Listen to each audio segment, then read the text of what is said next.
Bom, boa tarde a todos. Eu vou procurar ser bem direto e objetivo na apresentação. O meu objetivo é que vocês entendam exatamente o que foi implementado no Rio de Janeiro, como foi implementado, para a gente poder passar para a segunda parte, que seria a participação de vocês. Então, vou falar sobre a implantação das unidades de ordem pública, uma política que estamos implementando no Rio de Janeiro. Eu vou dividir a apresentação em 3 partes. Primeiro vai ser o desenho da política pública, o que foi concebido, diagnosticado. Depois, como é que foi implementada essa estratégia. E, por último, algumas mudanças de percurso que eu julguei que seria interessante dividir com esse público. Bom, no desenho a gente vai ver o diagnóstico, o que tinha antes da gente tomar essa decisão da política, depois qual o objetivo, qual a estratégia desenhada, onde o Leandro participou muito, e, por fim, os resultados que nós já temos nesse piloto. Na estratégia tem uma parte piloto, a gente termina com uma parte forte de gestão de resultado, então já tem alguns resultados interessantes para mostrar. Então, vamos ao diagnóstico. O que acontece? A gente tinha uma situação no Rio de Janeiro, para quem foi no Rio de Janeiro nos últimos, vamos dizer, de 3 anos, 4 anos para trás, é da cidade bastante largada, situações de ambulantes, de ocupação de calçada por veículos, de construções irregulares e de lixo, calçadas destruídas. É uma cidade bastante abandonada pelo poder público, uma série de problemas, e a população reconhecendo isso. Então, tem essa pesquisa que mostra que a população estava bastante insatisfeita com o grau de desordem da cidade. O prefeito Eduardo Paes foi eleito, entrou com uma política de choque, a política foi bem aceita, mas ela funcionava ad hoc, e ficava sem um caminho claro de como seria a solução permanente de atuação. Então, esse era o desafio e, obviamente, que a solução passaria pela Guarda Municipal. Só que a Guarda Municipal, uma instituição jovem, 18 anos, apesar de ser talvez a mais antiga do Brasil, não tenho certeza, mas é por aí, ela tinha um monte de problemas. Então, entre os problemas, ela não resolvia nada do que a população pedia a ela, ou metade do que a população pedia, por falta de efetivo, falta de viatura, falta de gasolina, falta de organização e várias outras coisas. Ela não tinha uma estrutura de supervisão e controle e também não tinha uma clareza de quem era responsável pelo quê. Então, por exemplo, se em Copacabana tivesse algum tipo de ocorrência com o trânsito, você não saberia dizer se a responsabilidade era da Inspetoria de Copacabana, do Grupamento Especial de Trânsito, do Grupamento de Praia, do Grupamento de Apoio ao Turista. Então, não chegava nem a ter jogo de empurra, de tão óbvio de falta de responsabilização que havia. Então, tinha todas essas unidades especiais e a Guarda, uma instituição problemática, onde a gente se impõe a seguinte questão: como resolver um problema complicado como a questão do ordenamento com instituições que estão passando por dificuldades? Problema que deve ser comum também a várias outras cidades e estados do país.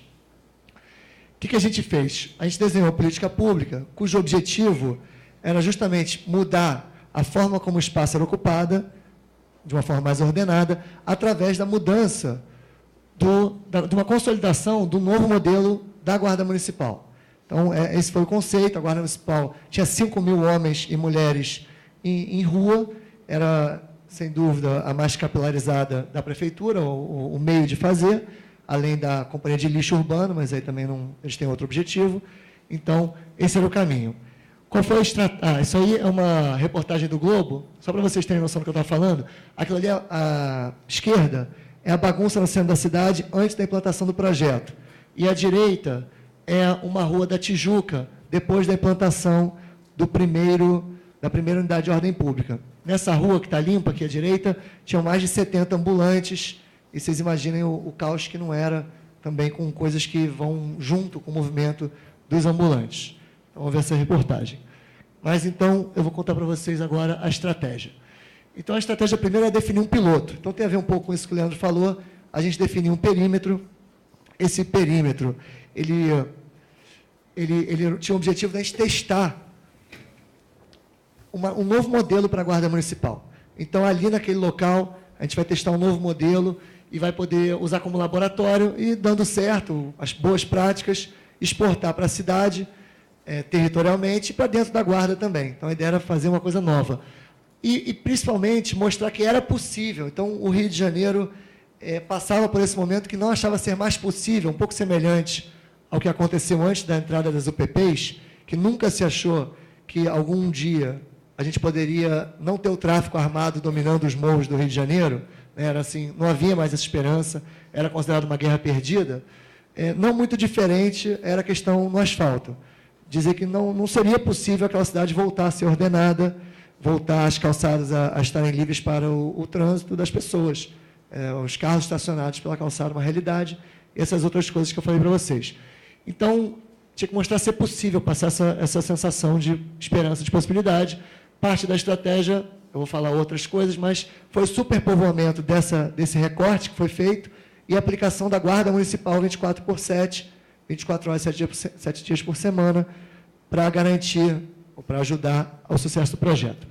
Então, a gente elegia uma área problema, nitidamente desordenada. A área escolhida, para quem conhece o Rio de Janeiro, foi uma área no bairro da Tijuca, em torno da Praça Sans Penha. A Praça Sans Penha, ela tem uma estação de metrô, deve passar umas 30 ou 40 linhas de ônibus, tem um monte de ponto de van, ali tem a maior concentração de serviços da cidade do Rio de Janeiro, tem vários prédios comerciais, ela era dominada por mendigos, venda de tudo quanto é tipo, de panfleto, em uma quadra, em frente à Praça Sans Penha, você pegava uns 20 a 30 panfletos, 25 eu contei eu mesmo, assim, recebendo, e o chão era um mar, então, de panfletos.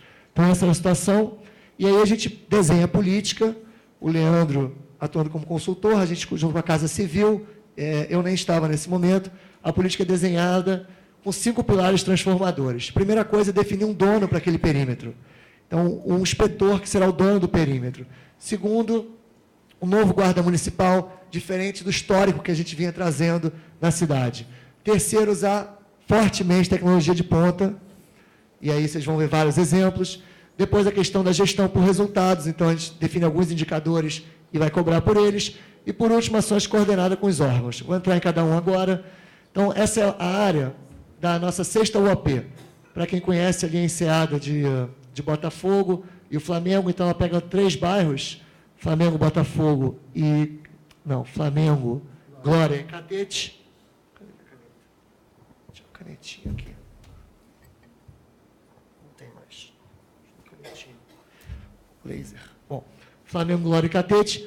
A inteligência da Guarda Municipal mapeou essa área e o inspetor é dono do perímetro. Está para fora do perímetro, não diz respeito a ele, o que está para dentro é só dele e nenhum outro grupamento entra nessa área. Então, ele passa a ser o único responsável. A gente tinha um problema também, que a diretoria de operações sacava guardas do inspetor.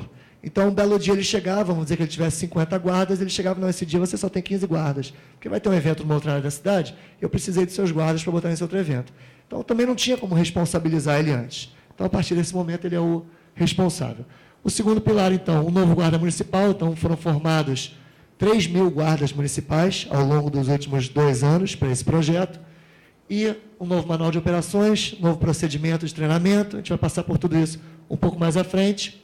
E muita tecnologia de ponta. Então, vocês estão vendo de fundo aí um mapa georreferenciado, onde você vê os guardas, eles têm esse smartphone que tem um GPS embutido, então a gente localiza no GPS onde eles estão, as demandas da população pipocam no mapa, tem uma sala de vigilância que aquelas meninas que estão ali arrastam a demanda para o guarda, bipa no GPS dele, no smart dele, e ele imediatamente atua.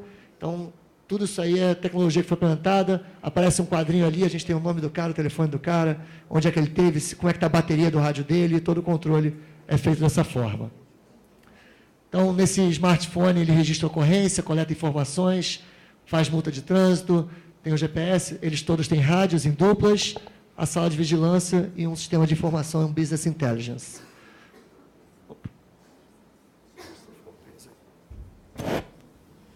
Gestão por resultados. A gente tinha os indicadores de performance e mensalmente fazemos essa reunião em que cada unidade de ordem pública vê como é que ela está caminhando os indicadores e aí ela tem que se explicar. Então, pode passar a próxima? Aqui a gente vê ao longo dos meses como é que cada uma das unidades está caminhando em cada indicador. Então, bolinha verde, bolinha vermelha, os inspetores se explicam como é o Compstat, mais à frente a gente vai ver, tem até uma foto. E, finalmente, a ação coordenada com os órgãos. Então, a ideia é a seguinte, o que o guarda pode fazer, ele faz. O que ele não pode fazer, ele comunica, ele notifica, ele tem que dar o jeito dele. A ação dele não termina onde ele não pode resolver. Então, no caso de uma desordem em que ele possa ser mais proativo, pode passar o próximo, que é o caso, por exemplo, de ambulantes causando algum tipo de tumulto, ou de bares e restaurantes ocupando as calçadas com mesas, ele notifica e isso vai para os outros 2 órgãos que, dentro da prefeitura, cuidam disso. No caso de questões de conservação, como tem aí, o lixo, poda de árvore, acolhimento de população de rua, ele simplesmente notifica, tira uma foto, eventualmente, não da população de rua, mas do restante, ele tira uma foto com o smartphone, aquilo cai numa central, que já manda para o órgão, e aí, pelo menos, a gente tem como cobrar o órgão, mostrar para o prefeito que muita coisa foi enviada ao órgão, e é o nosso mecanismo interno de cobrança. Isso ainda não está legislado, mas já funciona. Bom, os resultados que a gente esperava ter era maior e mais ágil atendimento à população, queda dos índices de pequenos delitos, principalmente roubo e furto, aprovação do projeto Parte da População, aumento da sensação de segurança e aumento na percepção do ordenamento, para poder seguir com o piloto.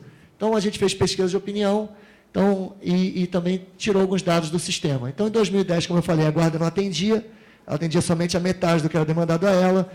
Em 2011, entrou o programa 1746 da Prefeitura, que é um número único para o qual se liga, a Prefeitura resolve tudo no Rio de Janeiro, ou se propõe a resolver tudo, pelo menos.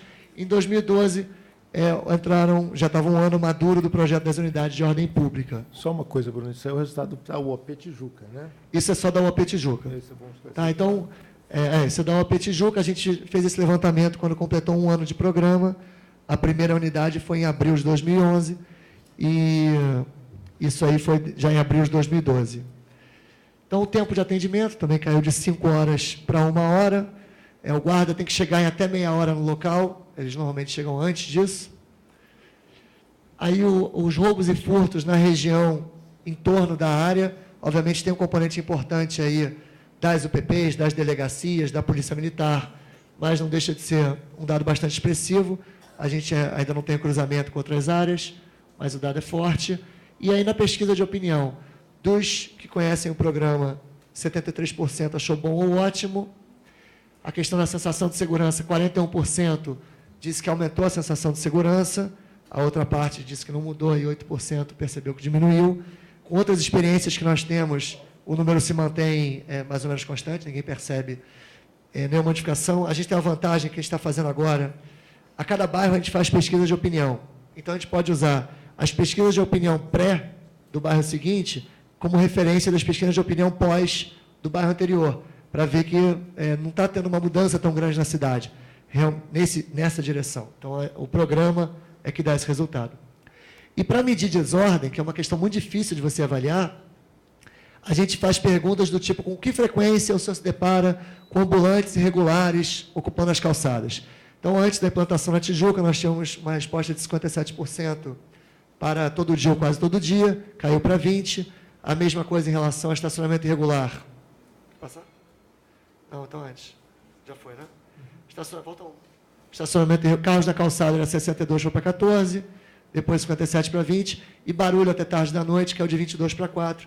Então, são resultados para a gente, pelo menos, bastante expressivos do sucesso da política. Ok. Mas, então, eu mostrei o desenho e mostrei um pouco do resultado. Eu vou mostrar para vocês agora um pouco da implementação, como é que a gente fez isso enquanto grupo de trabalho, enquanto secretaria.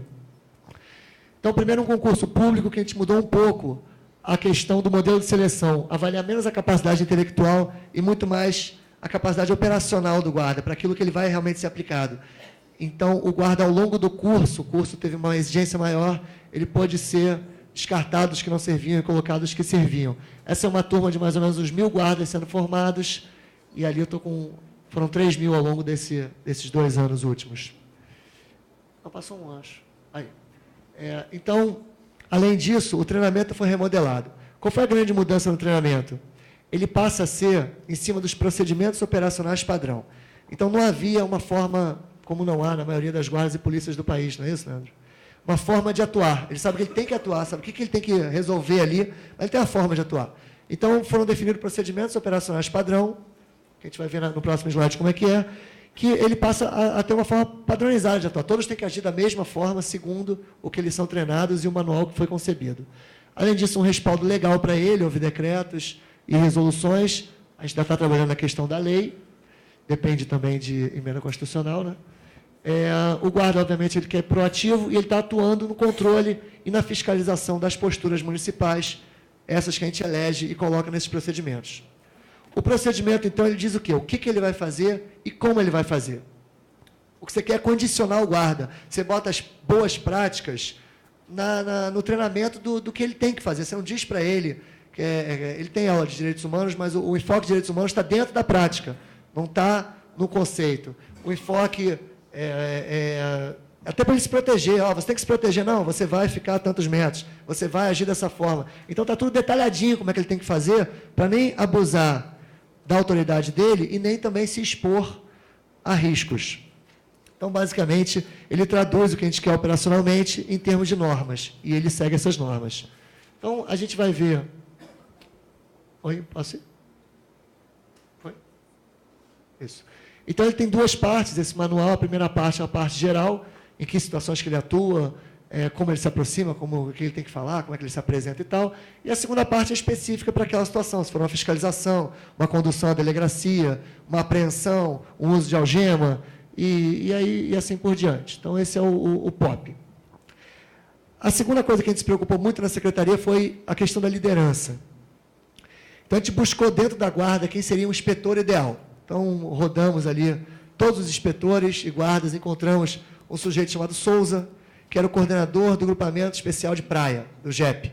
E o cara era excepcional, realmente, fez uma super diferença, o Souza, no projeto.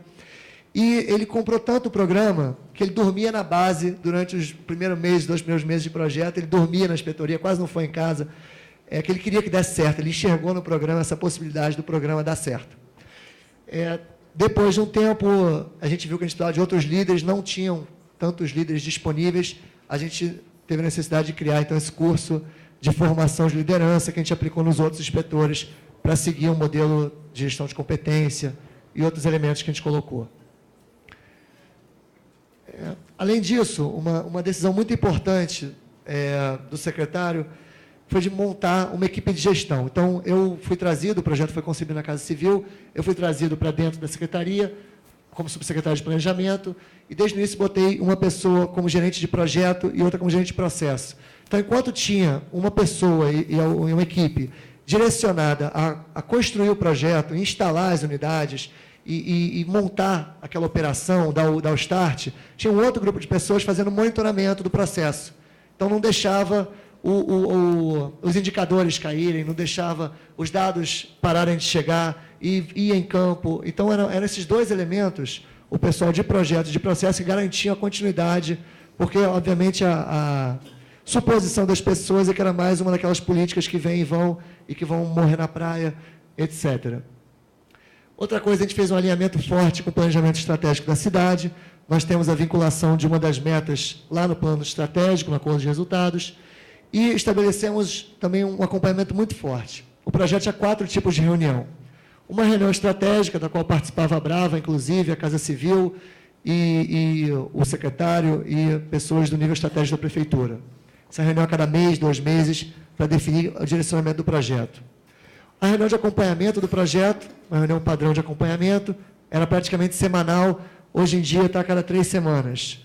Reuniões técnicas, foram 50, 60 reuniões técnicas sobre trânsito, sobre acolhimento, sobre integração, sobre software, Sete Rio, Conlurb, lixo, fiscalização, quer dizer, todo tema que surgia, que não estava tratado ainda, a gente chamava as pessoas responsáveis e fazia reunião técnica com esse pessoal e com a liderança da guarda e com o pessoal da Secretaria de Ordem Pública. E, por fim, as reuniões de monitoramento de metas, que são justamente as reuniões mensais que a gente vai acompanhar os indicadores. Então, acho que passou. Não, aí. Então, essa é uma reunião típica de monitoramento de metas. A gente tem, bem no modelo do Compstat, a gente tem, do lado direito da mesa, os inspetores de cada uma das 7 unidades que nós temos hoje, dentro da sala de reunião da Secretaria. Do lado esquerdo da mesa, vocês têm aí o diretor de operações da guarda e o coordenador das UAPs. E lá na tela, os indicadores. Na cabeceira, o secretário de Ordem Pública e o inspetor-geral da Guarda Municipal assistindo. Então, a gente passa indicador por indicador, vê número por número, o diretor de operações e o coordenador das unidades faz questionamentos aos inspetores, por que isso aconteceu, por que vocês não atenderam, por que vocês chegaram atrasados, ou qualquer coisa que esteja diferente do planejado ou do previsto, e eles se explicam nessas bolinhas vermelhas e verdes, a gente faz anotações, define planos de ação de um mês para o outro, tem um problema no sistema, então vai ser coisa da tecnologia. Tem um problema de supervisão, então vou tratar dessa forma. Faz um acordo do que vai ser tratado de um mês para o outro e cobra isso ao longo do mês. Eu botei de novo essa tela, porque eu acho que vale a pena a gente rever essa questão dos indicadores. A parte de ordenamento é mais complexa do que homicídio, roubo, furto. Então, a gente buscou alguns indicadores que são basicamente se as solicitações da população são atendidas, o tempo de atendimento, se ele está chegando rápido, se ele está atendendo rápido também, e a utilização do smartphone, que é um recurso caro que a gente colocou na mão do guarda, e que ele tem que estar logado, ele tem que estar no sistema, ele tem que responder às demandas que aparecem, fazendo ocorrência. Então, a gente tem formas de aferir isso. Passado esse tempo desses indicadores operacionais, nós estamos agora montando, tem mais um que está agora atuando, que é a presença e ocupação do guarda. O tempo, quanto tempo ele passa multando, registrando ocorrência, fotografando o buraco quebrado, e ainda é um indicador que não tem ainda meta, mas ele já está sendo acompanhado. E a gente está definindo novos indicadores com vista a definir, a entender o impacto. Então, tem as pesquisas de satisfação junto aos usuários, tá? Alguém que liga solicitando um serviço, a gente depois liga para a pessoa, e aí, foi atendido, não foi e tal, faz isso. Tem as pesquisas de opinião, como a que vocês viram da Tijuca, e a observação social sistemática, que nada mais é que algumas pessoas que saem em rua com pranchetas e vão vendo se tem lixo, tem população de rua, tem panfleto, tem camelô, tem ocupação errada ilegal de mesas e cadeiras. Anota isso, a gente joga depois georreferenciado no mapa térmico e leva para as reuniões para avaliar como é que foi a evolução ao longo do tempo. Bom, por fim, queria dividir algumas mudanças de percurso, que a gente faz muita coisa na prancheta, né? Quando vai a campo, um monte de coisa acontece diferente. Então, vamos lá. Primeiro é o seguinte, vou lembrar vocês, a gente ia fazer um piloto, escolher o bairro, desenhar um modelo e implementar. Era um laboratório. Íamos fazer várias práticas, deu certo, deu errado, voltar para a prancheta, voltar para a academia e ver o que ia dar. O prefeito gostou, deu certo. Então, mal implantamos a Tijuca, ele falou, pode implantar agora o próximo bairro. Então, foi uma atrás da outra. Então, o piloto virou a solução. Então, o teste que nós íamos fazer em um bairro já está em 7 bairros. Está funcionando bem, mas a gente não conseguiu ainda fazer as modificações que nós já percebemos que são necessárias. A segunda coisa interessante é a competição com outras demandas. Vocês lembram lá do Souza, que era o melhor inspetor, que foi trazido para ser a inspiração do grupo, puxado da praia. Bom, chegou em novembro, chegou o verão, a praia precisou do Souza de novo. Então, o nosso principal inspetor, que ia, seguia, ele botou embaixo dele 2 inspetores para ele ser o propagador das boas práticas, né, e uma referência de liderança. Ele teve que deixar o projeto porque era uma necessidade da cidade que ele coordenasse a praia com toda a proficiência que ele tinha. E aí veio a escola de líderes, pegamos um dos inspetores que estava abaixo dele, botamos na próxima unidade, mas também foi uma adaptação necessária que, de repente, você não tem a menor ideia que isso pode acontecer. E não, o Souza tem que ir para a praia, e isso era irrefutável. Não havia a menor possibilidade de negociação do Souza não ir para a praia do Rio de Janeiro. Bom, as 7 unidades já implantadas, só para vocês terem uma ideia. Então, a Tijuca, depois o Centro, o Leblon, Ipanema e Copa. Para vocês terem uma ideia, a Tijuca tem 600 mil metros quadrados, o Centro tem 1 milhão de metros quadrados, ali o Leblon é quase todo, são os 700 mil, Ipanema e Copacabana são um pouco menores, mas também vocês veem que ela não pega o bairro todo, acho que aí fica nítido, ali em Ipanema dá para ver bem, que pega realmente a área mais problemática mapeada pela inteligência de AGM. O objetivo é tratar o problema maior. A gente usa o conceito de second best. Quem sair dali porque está ruim, vai acabar caindo numa área que não é tão boa para o negócio dele, então uma parte disso vai se manter, uma parte do problema vai se dissipar. Esse ano nós implantamos aquela que eu mostrei que pega Flamengo, Catete e Glória, e no Meier, na Zona Norte do Rio, onde o impacto foi muito percebido, porque a Zona Norte, tipicamente ali devia ter uns 10 guardas para os 5 bairros, o Meier um deles, e nós temos agora 250 guardas só no Meier. Em escala dá uns 60, 70 por período, né? É uma escala de 12 por 36. Para terminar, eu queria trazer uma reflexão aqui para vocês. A gente tinha um problema grande, que é um grande aprendizado do projeto, imagino que vocês estudem bastante isso, mas na prática, quando você vê acontecer, é uma boa mensagem. Que era mudar a Guarda Municipal para resolver o problema de ordenamento. Só que a Guarda Municipal eram 15 inspetorias, todos os grupamentos que eu falei para vocês, e muito difícil de implementar. Já foi? A mudança. Então, era um elefante que a gente tinha. Então, a gente fez uma pequena UOP, Unidade de Ordem Pública, e as práticas dessa unidade estão querendo ser copiadas por toda a corporação. Então, agora, os guardas que no início não queriam esse programa, porque falaram que a guarda ia ficar partida e que ia mudar o modus operandi deles, etc., eles querem smartphone, eles querem ter metas, eles querem uma sala de tecnologia, eles querem usar o braçal, que eles têm um braçal em ordem, que só o pessoal da OP que usa. Então, foi uma prática que conseguimos mudar o conceito, e o projeto hoje ele é puxado pelas outras unidades, pelos bairros, associações de moradores solicitam unidades, e por agentes políticos também. Vamos lá. Aí, a gente está com 7 unidades. Aí, o que eu falei para vocês, agora a gente quer implementar a mudança nas 7 unidades. Também não está fácil. Então, a gente tem lá uma coisa pesada para transformar. A gente perdeu a alavanca que a gente tinha, que a gente queria atuar no piloto. Porque agora, para eu mudar, por exemplo, a gente pensa bastante em mexer na grade de horário, que ele trabalha 12 horas. Mas é uma coisa que é difícil mudar em 7 ao mesmo tempo e acompanhar isso. Então, a gente vai precisar de uma nova alavanca, que pode ser um pedacinho de uma unidade ou a próxima unidade, onde a gente vai voltar na unidade, para, através dessa nova alavanca, alavancar as 7 unidades que vão alavancar a guarda. Então, a gente sempre seguindo esse processo de alavancagem e de contaminação positiva das boas práticas. Pode ir. É isso, gente. Então...